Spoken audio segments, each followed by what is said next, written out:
which is again अस्सलाम वालेकुम everyone. आज जो हम पढ़ेंगे वो डायरेक्ट एंड इनडायरेक्ट स्पीच है, which is again another very important component of your English Precis and Composition exam। अच्छा जी, अब इसमें हम तीन चीज़ें हमने कर ली अभी तक। I'm just going to remind you what we have done. We've done Precis, we've done comprehension, we've also done active and passive voice। ठीक है, अब हम डायरेक्ट इनडायरेक्ट स्पीच के ऊपर आते हैं। डायरेक्ट स्पीच है, इसमें पहले ये होता था कि भाई आपको सेंटेंसेस आ जाते थे। अब मोर रिसेंटली जो है वो पैराग्राफ्स आ रहे हैं। पैराग्राफ्स में डायरेक्ट स्पीच को इनडायरेक्ट में करना होता है अक्सर, या इनडायरेक्ट को डायरेक्ट में करना है। अच्छा, ये भी होता है कि एक पैराग्राफ में एक लाइन डायरेक्ट है, दूसरी इनडायरेक्ट है। ठीक है, करना ये होता है कि जो डायरेक्ट लाइन है, डायरेक्ट स्पीच में जो लाइन है उसको आपने चेंज करना है इनडायरेक्ट स्पीच में, और जो इनडायरेक्ट स्पीच में लाइन है उसको आपने कन्वर्ट करना है डायरेक्ट स्पीच में। ठीक है, सो इस तरह से आपने चेंजेस कर करके अपने पैराग्राफ को कंप्लीट करना है। अच्छा, होती क्या डायरेक्ट स्पीच के, it repeats the actual words used by the speaker as the name suggest, direct. ठीक है, he said comma I am leaving, she said comma I am full, I can not drive, what is going on. ठीक है, these are all the words used by the actual person. आप उसी तरीके से narrate करते हो कि फलाना said, my teacher said, what are you doing Baron, मतलब आप एग्जैक्टली जब वही लफ्ज इस्तेमाल करते हैं, then that's direct speech. Indirect speech क्या होती है, it gives the substance of the actual words. अगर मैं ये कहूँ कि my teacher exclaimed with shock, what exclaimed with shock as to what I was doing in the classroom. ठीक है, और she said that she had eaten. ठीक है, मतलब इस तरीके से आप जब नरेट करते हो कि उसने ये कहा अपने अल्फाजों में, तो वो इनडायरेक्ट हो जाता है। ठीक है, या रिपोर्टेड स्पीच हो जाती है। अच्छा, ये देखेंगे, इसकी एक एग्जांपल है। इट्स अ नाइस एनिमेशन, या it's a nice picture. The teacher is strict. ठीक है, अब वो सुन रहे हैं तो वो ये कह रहे हैं कि she said the teacher was strict. ये कह रहे हैं the teacher is giving everyone a name, he said the teacher was giving everyone a name. ठीक हो गया, मतलब कि आप चेंज कर रहे हो। अब ये जो है मैं आपको मजीद समझाती हूँ कि किस तरीके से टेंसेस चेंज होते हैं और किस तरीके से आपने प्रोसीड करना है when attempting a paper of direct and indirect speech. ठीक है, changes while conversion of speech. अब 4 चेंजेस आती हैं और हम डिटेल में डिस्कस करेंगे। You will stay with me in this lecture because direct and indirect speech में छोटी छोटी गलतियां करके कैंडिडेट्स लूज देयर मार्क्स। एक नंबर फजूल में लूज हुआ होता है बिकॉज आता ही नहीं है डायरेक्ट से इनडायरेक्ट करने में, क्योंकि हम कभी रूल्स डिफाइन नहीं करते। I feel like because I've broken everything down to rules, it will be easier for you to remember। अच्छा जी, ये रूल इसके ऊपर अप्लाई होता है। हमें रूल्स नहीं पता, हम प्रॉब्ली अन्य वहाँ कहते हैं कि अच्छा ये आ गया तो इसको ऐसे करना होगा क्योंकि बचपन में ऐसे पढ़ा था। यू नीड टू अंडरस्टैंड कि एक एक चीज किस तरीके से और क्यों चेंज हो रही है। सबसे पहली चीज, in the tense of the verb. ठीक है, changes while conversion in the tense of the verb. इसमें आप देखते हो कि जी इफ द रिपोर्टिंग स्पीच जो है वो प्रेजेंट टेंस में है। ठीक है, रिपोर्टिंग स्पीच मतलब डायरेक्ट स्पीच अगर प्रेजेंट टेंस में है तो रिपोर्टेड स्पीच जो है वो भी अपना टेंस रखेगी। He says I am a good musician, he says, अगर मैं कह रही हूँ he says that he is a good musician, ठीक है, तो इज ही आएगा, आप टेंस सेम ही रखेंगे। ठीक हो गया। अगर रिपोर्टिंग स्पीच जो है वो पास्ट टेंस में है तो वर्ब्स जो है रिपोर्टेड स्पीच के वो भी पास्ट टेंस में आप चेंज कर दोगे। पास्ट टेंस ये नहीं होगा कि आई एम पे डिपेंड नहीं करेगा। You will not look at this, you will look at the previous thing कि ही सेड, उसने कहा था, ही said I am a good musician, he said, आप चेंज करो इसको, ही said that he was a good musician. Was क्यों आएगा, क्योंकि आप पिछली बात आप बता रहे हो, आप पुरानी बात बता रहे हो कि भाई उसने कहा था कि वो एक अच्छा म्यूजिशियन है, कि वो एक अच्छा म्यूजिशियन है। ठीक है, प्रेजेंट जो है वो प्रेजेंट में आएगा, पास्ट जो है वो पास्ट टेंस में आ जाएगा। तीसरी चीज, if the reporting speech is in past tense. अच्छा, अभी तक बात हो रही थी कि रिपोर्टिंग स्पीच, ठीक है, कि अगर वो पास्ट टेंस में है तो वर्ब्स जो है रिपोर्टेड स्पीच के वो भी पास्ट टेंस में हो जाएंगे।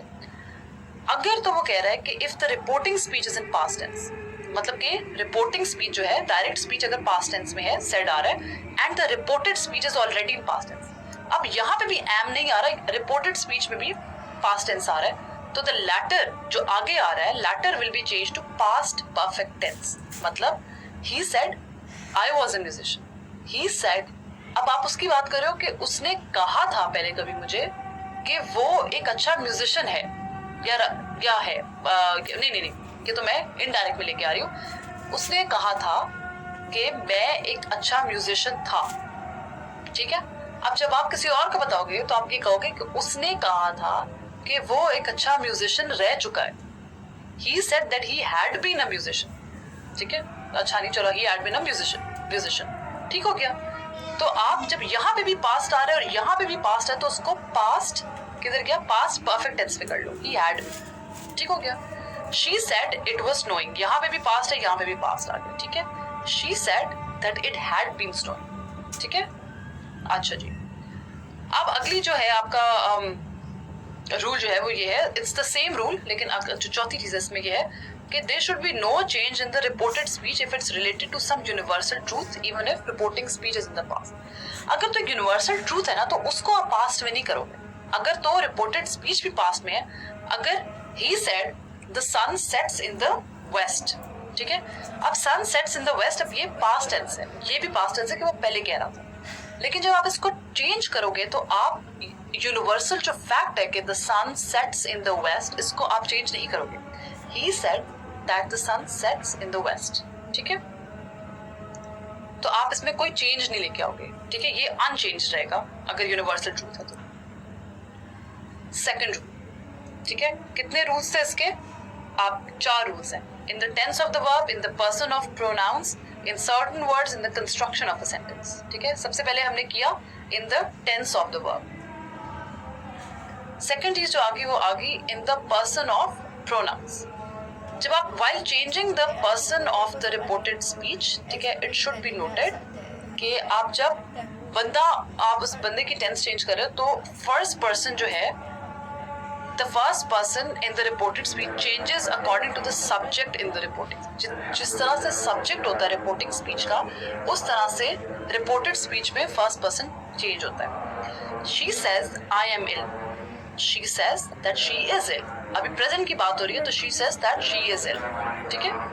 अब second person in the reported speech changes according to the object of the reporting speech, ठीक है। second person किस तरह से change होता है कि आप जिस तरह से object of the reporting speech change होता है। He says to me, you are ill. He tells me, ठीक है, says tells हो गया, he tells me that I am ill, ठीक हो गया। अच्छा जी, मतलब you से I हो गया, ठीक है, सेकंड पर्सन चेंज हो गया उस तरह से, ठीक है। अच्छा, थर्ड पर्सन में कोई चेंज नहीं होता, there is no change in the third person in the reported speech, मतलब कि he she दे ही रहता है। अच्छा, तीसरा जो आपका रूल है जो कहता है changes in certain words, direct से इनडायरेक्ट जब आप जाते हो तो this changes into that, there changes into those, now changes into then, here changes into there, today changes into that day, ठीक है। इट इज स्नोइंग टुडे, आप इसको चेंज करोगे तो दैट डे में चला जाएगा। टुमारो द नेक्स्ट डे, ठीक है। Yesterday, the previous day, last night, the previous night, can changes into could, may changes into might, shall changes into should, similarly will changes into would, and ago changes into before। ये changes आप ये certain words है जो बहुत repeated है और ये change हो जाते हैं। आप जब practice करोगे तो आपको और आपके ज़हन में और आपके लफ्ज़ों में बैठता जाएगा। फोर्थ, अब सबसे लंबा रूल ये है और सबसे मतलब आप कह लो कि डाइवर्स भी है। कंस्ट्रक्शन, सेंटेंस की कंस्ट्रक्शन में क्या क्या चेंजेस होते हैं। अब 4 किस्म के सेंटेंसेस होते हैं, ठीक है, याद रखना है 4 किस्म के सेंटेंसेस होते हैं और 4 किस्म की डिफरेंट कंस्ट्रक्शंस होती है पर्टिकुलर सेंटेंस की, ठीक है। सबसे पहला आ जाता है असर्टिव सेंटेंस। असर्टिव सेंटेंस क्या होता है? जिसमें आप कोई चीज असर्ट कर रहे हैं। दो sentences in which there is mention of doing और बीइंग। जिस तरह से आपको एग्जांपल से बाद में बताती हूँ। कॉमास जो है वो रिप्लेस हो जाते हैं दैट से चेंज हो जाता है टेल में, ठीक है। Rest of the pronouns changes. For example I said to him I do my duty, ठीक है। अब इसको असर्टिव में करोगे तो आई टोल्ड हिम, मैंने उसे बताया that I did my duty. Did क्यों आया? क्योंकि यहाँ पे पास्ट टेंस था, ठीक है। टेंसेस भी साथ साथ देखते हैं, रूल नंबर 1 को भी सीखते, ठीक है। I said to him I do my duty, I told him that I did my duty. दूसरे किस्म के सेंटेंसेस होते हैं इंटेरोगेटिव सेंटेंसेस, ठीक है, जिसमें कोई सवाल पूछा जाता है। तो सवालों को किस तरीके से चेंज करना है आपने? इनडायरेक्ट। से जो होता है वो चेंज हो जाता है आस्क में, सेड चेंज होता है ask, I said I asked, ठीक है, she said she asked, no use of that in direct expression. अच्छा, if the sentence contains have, will, did, does, do, अब अगर वो सेंटेंस में हैव, विल, डिड, डज या डू आ रहा है तो ये चेंज हो जाएगा इफ और वेदर। अब किस तरह से चीजें मैं बताती हूँ, ठीक है। For example she said have you done this, she asked if I have done something, ठीक है, तो इफ आ जाएगा। अच्छा, हैव की जगह इफ आ जाएगा, कन्वर्टेड इनटू सिंपलर स्टेटमेंट्स, ठीक है। मिसाल क्या है, he said where are you going, said immediately ask में हो जाएगा, क्या पूछ रहे हो, he asked where he was going, ठीक है। She said do you swim, she asked if I swam, if जो आ गया, ठीक है। तीसरी जो होती है आपकी ऑप्शन वो होती है इंपेरेटिव सेंटेंसेस, ठीक है, जिसमें एक एलिमेंट होता है या ऑर्डर करने का या कमांड करने का, ठीक है। अब इसमें क्या होता है, से जो है वो चेंज हो जाता है रिक्वेस्ट में या ऑर्डर में, I said to him, I ordered him, ठीक है, कमांड में या advice him, I advised. To आ जाता है वर्ब से पहले। नेगेटिव सेंटेंसेस में do not is change to not to, I asked him, I commanded him to not do this, ठीक है। जो डायरेक्ट में क्या आएगा, do not do this, I asked him to not do this, ठीक है, not to do this. That use नहीं होता unless let is being change to should. Let जो होता है वो शुड में आ जाता है, इफ इट्स अगर विशफुल चीज है तो लेट शुड में आ जाता है, ऑब्जेक्ट ऐड हो जाता है अगर वो ना भी दिया होता। तो ये 5-6 चीजें हैं जो इंपेरेटिव सेंटेंसेस में आ जाती हैं। मिसाल के तौर पे, he said Ahmed come here, he ordered Ahmed to come there, ठीक हो गया। He said let us go to the river, he proposed to us that they should go to the river. Let चेंज हो गया शुड में क्योंकि विशफुल चीज है, let us go to the river, he proposed to us that they should go to the river, ठीक हो गया। आखिरी जो जिस टाइप का सवाल डायरेक्ट से इनडायरेक्ट में आता है अक्सर वो एक्सक्लेमेटरी होता है, एक्सक्लेमेशन मार्क्स वाला, जो एक्सप्रेस करता है हैप्पीनेस या शॉक, या आई थिंक एक और भी है इसके बाद, हैप्पीनेस, शॉक, रिग्रेट या ग्रीफ, ठीक है। Exclamatory word such as alas hurray change to that with literal, ठीक है, जो बहुत हैप्पीनेस या ग्रीफ वगैरह बताते हैं वो लिटरल मीनिंग में चेंज कर देते हैं आप उसको। फॉर एग्जाम्पल अगर हुर्रे है तो आप hurray I got this, I got full marks in the exam, ठीक है, तो आप उसको चेंज कर देते हो that she exclaimed with joy that she had gotten full marks, for example, ठीक है। तो एक्सक्लेमेशन आ जाती है। Exclamatory sentences should be converted to simple sentences and then changed. She said to me, alas, how foolish I have been. She exclaimed with sorrow to me that she had been very foolish. Had been very foolish. क्यों? क्योंकि said आ रहा है, past tense आ रहा है, past tense आएगा, had been हो जाएगा। He said, hooray, we have won.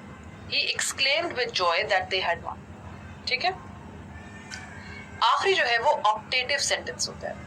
Optative sentence होता है जो कि कोई होप या कोई प्रेयर या कोई कर्स वगैरह एक्सप्रेस कर रहा है, ठीक है। जिस तरह से आपको मे यू जो होता है, may you rise to you may rise change हो जाता है। से जो है वो pray, wish, she said, she prayed या शी विश्ड, इसमें चेंज हो जाता है। यूज ऑफ दैट आ जाता है। Wishful words like o that would that change to wish, मतलब कि आप विश का लफ्ज इस्तेमाल कर लेते हो या कर्स का, depending on what the sentence is. He said would that I were rich, he wished that he were rich. The beggar said to me may you go to hell, the beggar cursed at me that I might go to hell, ठीक है। अब इसमें ये नहीं आ जाता beggar exclaimed with grief और anger, ये नहीं आएगा इसमें क्योंकि एक्सक्लेमेशन आपको हो रहा है तो आपको ये ना लगे कि एक्सक्लेमेशन आ जाएगा इसमें। ई जो रूल है, रूल 4 का जो ई पार्ट है, ऑप्टेटिव सेंटेंस चेंज होगा। The beggar cursed at me that I might go to hell. अच्छा जी, आखिरी ये स्लाइड है जिसमें ये बताता है कि you change in the narration of a continuous passage, कि अगर आपको एक पैसेज आ जाता है तो उसमें क्या करना है कि आपने इनडायरेक्ट स्पीच बनानी है of the individual sentences. If words like pray, order, request have been used once, आप use them further again while reiterating the point, दोबारा भी यूज कर सकते हैं। इनडायरेक्ट स्पीच आप एक कंटिन्यूअस पैसेज के फॉर्म में लिखते हैं। अगर आपको पैसेज दिया कि हमेशा अगर आपको डायरेक्ट स्पीच की लाइनें दी हुई हैं, ठीक है, one line after the other. तो जब आप इनडायरेक्ट में चेंज करोगे तो आप एक प्रॉपर पैसेज दो, आप लाइन में ही नहीं लिखो, आप एक कंटिन्यूअस पैसेज होना चाहिए और बाकी चेंजेस सेम ही रहते। ठीक है, I hope this was helpful, thank you so much.